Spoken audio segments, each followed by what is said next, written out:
Gun violence impacts nearly every corner of this country and can leave communities to answer tough questions. One of the first steps, connecting a criminal to the weapon. And that is where the ATF comes in, tracing guns for our police departments. And News Center 7 reported that 5 investigators just charged Delano Wells with illegally buying the gun used to shoot Dayton detective George Del Rio. The ATF traced a couple gun purchases in that case. News Center 7's Blair Miller shows us how that tracing works and why lawmakers want to change the process.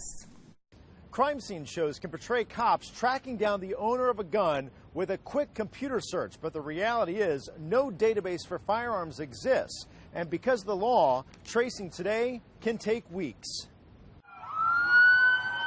From the chaos of an active crime scene to this, humming scanners, stacks of paper, serial number for this, and whispered phone calls. This is the only building of its kind in the world, the ATF's National Tracing Center.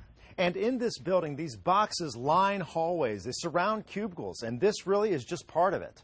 If you walk outside, there's more. All these tractor trailers are full of boxes, waiting to be sorted back inside. We have upwards of 30,000 boxes of records.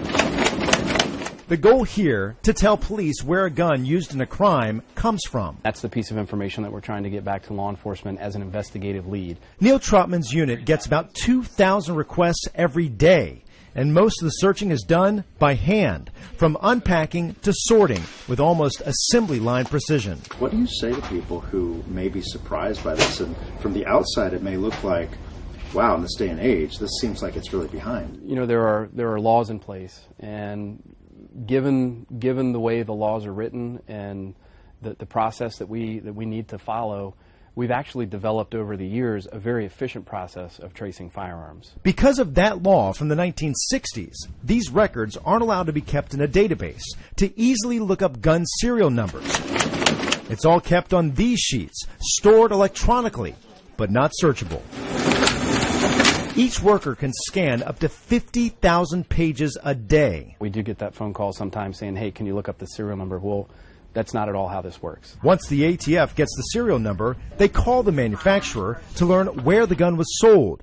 They hit that goal 70% of the time, and most requests take 10 to 12 days to process. We're doing this like some third world country.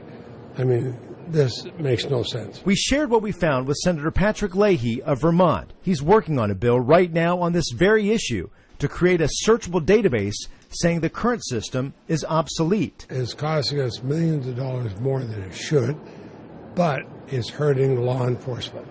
And it's allowing, in many instances, a criminal to get a long head start before they can ever be caught. We asked the NRA for comment, and so far we haven't heard back from them on this. But in the past, several gun rights groups have said before, the idea of an online database means Big Brother watching and infringes on their rights.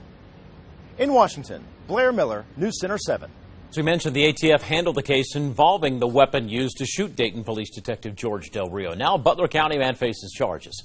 Investigators said he lied on ATF forms when he bought the gun later used to kill Del Rio.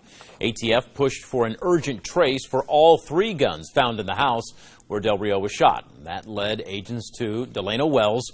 Court documents show Wells bought at least 8 guns. In August and September, he told ATF agents he bought the weapons in Middletown and they were for a friend.